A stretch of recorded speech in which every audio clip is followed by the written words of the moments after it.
یہ ایون خالد ابن ولید کے بارے میں انہوں نے مشہور کیا جی، ان کے پاس ایک بندہ زہر لے کے آیا، انہوں نے بسم اللہ پڑھ کے پی لیا، استغفر اللہ۔ یعنی خالد ابن ولید جو ہیں وہ مطلب آپ سمجھتے ہیں کہ وہ آپ کے بزرگ بابے تھے؟ وہ صحابی تھے بھائی، وہ بابی نہیں تھے، نہ وابی تھے وہ۔ یہاں تو آپ کو کہانی کرائی ہے جی خالد ابن ولید نے بسم اللہ پڑھ کے زہر کھا لیا، کچھ نہیں ہوا، ٹھیک ہے، کہانی ہے، جھوٹ ہے۔ علی بھائی، خالد ابن ولید کے زہر پینے والا واقعہ کے بارے میں ایک بریلوی مفتی نے درجنوں کتابوں سے دلیل دی ہے کہ وہ واقعہ حسن ہے۔ آپ کی اس بارے میں کیا موقف ہے؟ بالکل جی، جعلی واقعہ ہے، اور اس کے اوپر محدثین کی جرح موجود ہے ان روایتوں کے اوپر۔ ہم سب سے پہلے تو یہ پوچھتے ہیں کہ خالد ابن ولید رضی اللہ تعالیٰ عنہ نے جو یہ عمل کیا، کیا یہ قرآن و سنت کے مطابق درست ہے کہ نہیں؟ ہم عقلاً ثابت کریں گے کہ ہم ان محدثین کے ساتھ ہیں جو ان روایتوں کو ضعیف سمجھتے ہیں۔ یہ جو درجن کتابیں، ان میں سے ایک کتاب بھی نہیں ہے جو کتب ستہ میں آتی ہو، اسی وجہ سے یہ کتابیں باہر بیٹھی ہوئی ہیں نا۔ اگر ان کی یہ حیثیت ہوتی تو مین کتابوں میں انہوں نے اپنی جگہ بنائی ہوئی ہوتی۔ بحمدہ تعالیٰ ہم نے دلائل اور حقائق کے ساتھ سیدنا خالد بن ولید رضی اللہ تعالیٰ عنہ کی کرامت کے حوالے سے جو روایت اور حدیث اور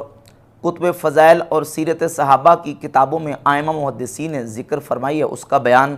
درجن سے زائد کتابوں کے حوالہ جات پیش کر کے کیا ہے۔ مرزا جیلمی پہلے تو حوالہ مانگ رہا تھا کہ اس کا ریفرنس پیش کریں، حوالہ پیش کریں، جھوٹا ہے، جعلی ہے، اور یہ ایسے لوگوں نے بات پھیلائی ہوئی ہے، یہ ساری چیزیں اس نے بیان کی تھیں۔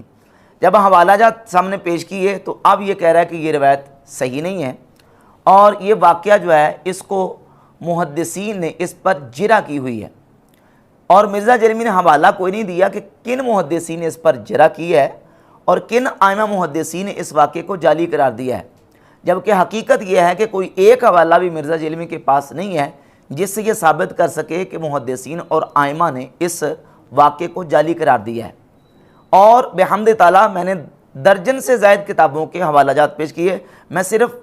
مختصر وقت میں دوبارہ ان کو رپیٹ کر دیتا ہوں۔ یہ امام بخاری مسلم کے استاذ ہیں، امام ابو بکر ابن ابی شیبہ، ان کی کتاب المصنف، اس میں یہ واقعہ مذکور ہے۔ یہ امام بخاری مسلم کے استاذ امام احمد بن حنبل کی کتاب فضائل الصحابہ، اس میں یہ واقعہ موجود ہے۔ امام طبرانی کی کتاب المعجم الکبیر طبرانی میں یہ حدیث موجود ہے۔ یہ مسند ابی یعلا امام ابو یعلا موصلی کی، اس میں یہ حدیث موجود ہے۔ یہ امام حیثمی کی مجموع الزوائد، اس میں یہ حدیث موجود ہے۔ یہ امام ابو نعیم الاصفہانی کی کتاب معرفت الصحابہ، اس میں یہ حدیث موجود ہے۔ یہ امام ابو نعیم کی دوسری کتاب ہے دلائل النبوہ، اس میں موجود ہے۔ اور یہ امام محدث ابن عساکر کی تاریخ دمشق، تاریخ ابن عساکر، اس میں 3 سندوں کے ساتھ یہ روایت اور حدیث موجود ہے۔ حافظ ہبۃ اللہ لالکائی کی شرح اصول اعتقاد اہل سنہ، اس میں یہ حدیث موجود ہے۔ الاصابہ فی تمییز الصحابہ، اس میں یہ حدیث موجود ہے۔ امام بہقی کی کتاب ہے دلائل النبوہ و معرفت و حوالے صاحب شریعہ، اس میں یہ حدیث موجود ہے۔ امام ذہبی کی سیر و اعلام النبلاء، اس میں یہ حدیث موجود ہے۔ اس کے علاوہ حافظ ابن حجر اسقلانی نے اپنی کتاب فتح الباری شرح صحیح بخاری میں، امام عینی نے عمدۃ القاری شرح صحیح بخاری میں، اور حافظ ابن کثیر نے البدایہ والنہایہ میں اس حدیث کو نقل کیا۔ اور یہ ابن تیمیہ کی کتاب ہے مجموع الفتاوی،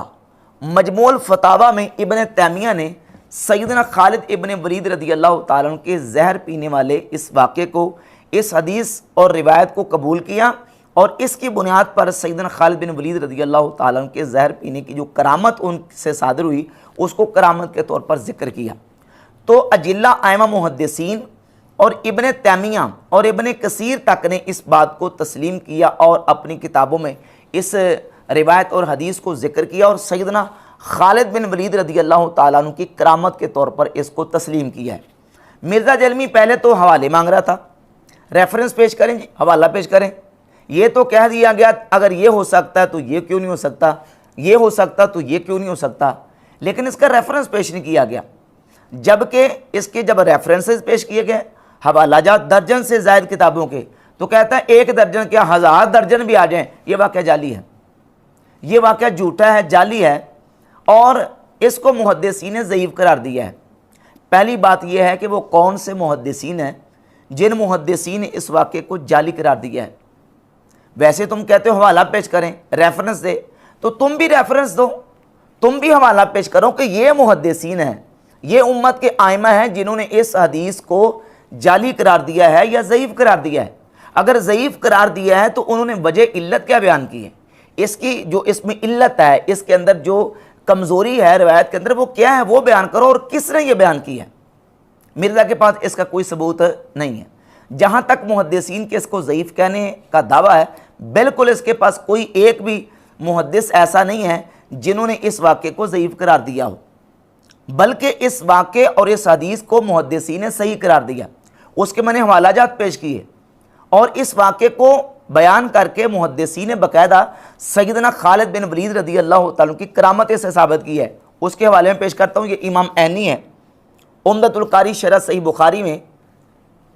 اسی حدیث کو ذکر کرنے کے بعد کہتے ہیں قلت وقع ہکذا کرامۃ لخالد، میں کہتا ہوں کہ یہ جو چیز ہے سیدنا خالد بن ولید رضی اللہ تعالیٰ سے کرامت کے طور پر واقع ہوئی۔ یہ امام ابن حجر اسقلانی کی کتاب فتح الباری شرح صحیح بخاری ہے، اس میں امام ابن حجر اسقلانی فرماتے ہیں وقعت کرامۃ لخالد بن الولید، یہ چیز سیدنا خالد بن ولید رضی اللہ تعالیٰ عنہ سے کرامت کے طور پر واقع ہوئی۔ اور اس کے علاوہ یہ حافظ ذہبی کی کتاب ہے سیر و اعلام النبلاء، اس کی جلد نمبر 3 صفحہ نمبر 229 پر حافظ ذہبی لکھتے ہیں قلت ھذہ واللہ الکرامہ وھذہ شجاعہ،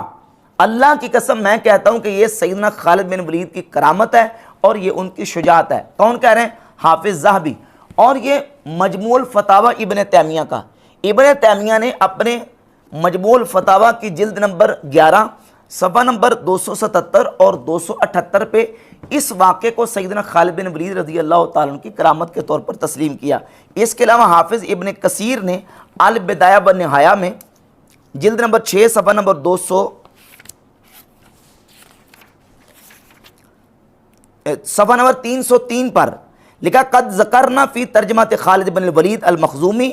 فاتح بلاد الشام انہ اتی بسم فحثہ بحضرت الاعداء لیرہبہم بذالک، سیدنا خالد بن ولید رضی اللہ تعالیٰ عنہ نے زہر پیا تاکہ دشمنوں اور دین کے جو مخالفین ہیں ان کے دلوں میں رعب اور ڈر پیدا ہو جائے، ان کو ڈرانے کے لیے، اور اللہ رب العزت کی ذات پر توکل کرتے ہوئے۔ تو ان علماء نے کرامت کے طور پر اس واقعے کو ذکر کیا، اور ابن تیمیہ نے بھی مانا کہ یہ سیدنا خالد بن ولید رضی اللہ تعالیٰ کی کرامت ہے۔ حافظ ذہبی نے اپنی کتاب تاریخ اسلام میں قیس بن ابی حازم نے جو واقعہ سیدنا خالد بن ولید رضی اللہ تعالیٰ کا بیان کیا، جو کہ المعجم الکبیر طبرانی میں موجود ہے، اس کو سب سے صحیح ترین روایت قرار دیا۔ اور مرزا جیلمی کہتا جی کہ اس پر محدثین نے جرح کی ہے۔ وہ کون سے محدثین ہیں جنہوں نے جرح کی ہے؟ اور جرح کی ہے تو وہ کون سی جرح کی ہے؟ جرح مبہم ہے کہ جرح مفسر ہے؟ وہ کون سے الفاظ ہیں اور جرح کی ہے تو کس سند پر؟ کیونکہ اس واقعے کی کئی اسناد موجود ہیں، کئی اسناد محدثین نے اپنی کتابوں میں ذکر کی، اور جہاں اس کی سندوں کا جہاں تک تعلق ہے تو یاد رکھیں کہ اس کی ایک سند مصنف ابن ابی شیبہ میں ابو صفر بیان کرتے ہیں سیدنا خالد بن ولید سے، اور مسند ابی یعلا میں بھی ابو صفر 7181 نمبر حدیث ہے مسند ابی یعلا میں، اس میں ابو صفر راوی ہیں جو کہ تابعی ہیں اور سیدنا خالد بن ولید رضی اللہ تعالیٰ سے یہ واقعہ بیان کرتے ہیں، ایک سند ابو صفر والی۔ اور دوسری سند اس کی ہے المعجم الکبیر طبرانی میں 3718 نمبر جو روایت ہے، اس میں ابو بردہ سیدنا خالد بن ولید رضی اللہ تعالیٰ سے یہ واقعہ بیان کرتے ہیں۔ اور اس کی تیسری سند ہے قیس بن ابی حازم تابعی سے،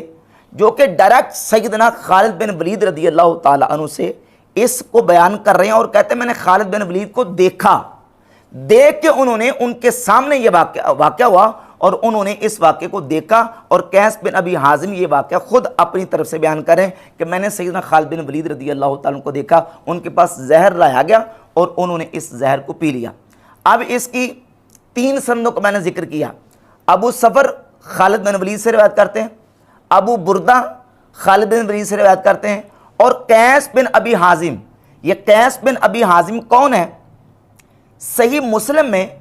روایت نمبر 92 صحیح مسلم کے مقدمہ کی آخری روایت، اس کے تحت امام مسلم رحمۃ اللہ تعالی علیہ نے قیس بن ابی حازم کے بارے میں لکھا کہ قیس بن ابی حازم تابعی ہیں اور انہوں نے نبی کریم صلی اللہ علیہ وسلم کا زمانہ پایا، اور محدثین نے ان کے بارے میں لکھا قاد ان یکون صحابیا، قریب تھا کہ وہ صحابی ہوتے۔ قیس بن ابی حازم اتنے جو نا وہ پائے کہ اس درجے کے تابعی ہیں، تو وہ سیدنا خالد بن ولید رضی اللہ تعالیٰ عنہ سے یہ واقعہ بیان کر رہے ہیں، اور یہ حدیث اور واقعہ حدیث، فضائل اور سیرت صحابہ کی درجن سے زائد کتابوں میں محدثین نے ذکر کیا، اور اس واقعے کو تائیداً کرامت کے طور پر سیدنا خالد بن ولید رضی اللہ تعالیٰ کی ذکر کیا۔ جب امام ہیثمی نے اپنی کتاب مجمع الزوائد میں اسی حدیث کو بیان کیا تو 15,884 نمبر حدیث جب لے کے ہے، اس کے نیچے لکھا رواہ ابو یعلا والطبرانی بنحوہ، ابو یعلا نے اپنی مسند میں 7,181 نمبر حدیث، اور طبرانی نے 3,718 اور 3,719 دو سندوں کے ساتھ، ایک سند ابو بردہ والی اور ایک سند قیس بن ابی حازم والی، دو سندوں کے ساتھ ابو یعلا نے اور طبرانی نے ایسے اس کو ذکر کیا۔ وَأَحَدُ اسنادی طبرانی، اور طبرانی کی دو سندوں میں سے ایک، سمجھیں ذرا، طبرانی کی دو سندوں میں سے ایک سند رجالہ، ہو ضمیر کا مرجع وہ سند واحد ہے، طبرانی کی دو سندوں میں سے ایک رجالہ رجال صحیح، اس ایک سند کے رجال صحیح کے رجال ہیں، وہو متصل، اور وہ ایک سند متصل ہے، اور وہ کون سی سند ہے؟ قیس بن ابی حازم علی المعجم الکبیر طبرانی میں 3719 نمبر سند، اس میں قیس بن ابی حازم خالد بن ولید رضی اللہ تعالیٰ سے بیان کر رہے ہیں، تو اس کی سند متصل ہے، رجال اس کے صحیح ہیں، ورجالہما ثقات، کہتے ہیں ویسے تو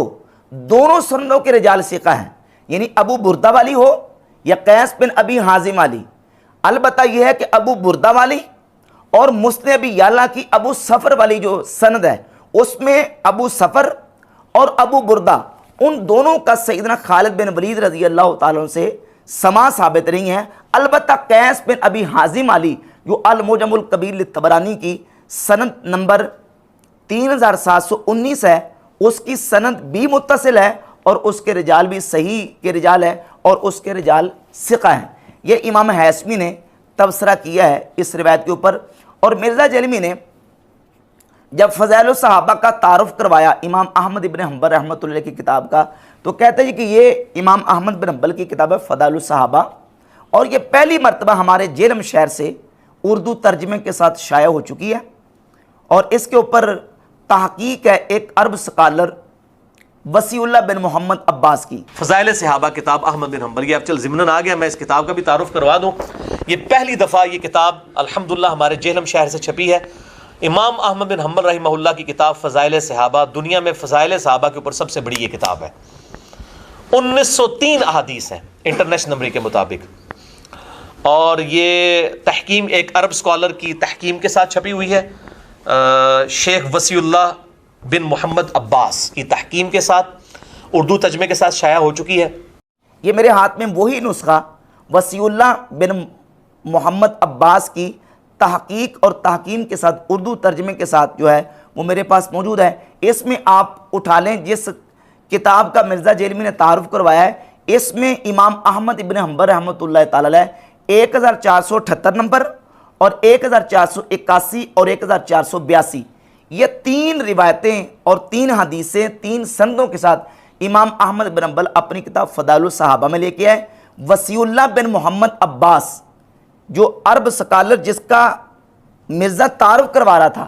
روایت نمبر 1481 اور 1482، 1481 اور 1482 دونوں روایتوں کو وسیع اللہ بن محمد عباس نے صحیح قرار دی۔ مرزا جلمی کہتا ہے یہ محدثین نے ان پر جرح کی ہے، اور ہم ان محدثین کے ساتھ ہیں جنہوں نے اس حدیث کو ضعیف کہا ہے۔ وہ کون سے محدثین ہیں؟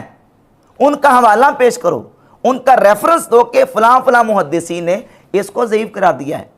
جس محدث اور جس عربی سکالر کی تم تعریفیں کر رہے ہو انہوں نے تو اس حدیث کو صحیح قرار دیا ہے۔ اور ایک اور عرب محقق ہیں شیخ عوامہ، انہوں نے یہ المصنف امام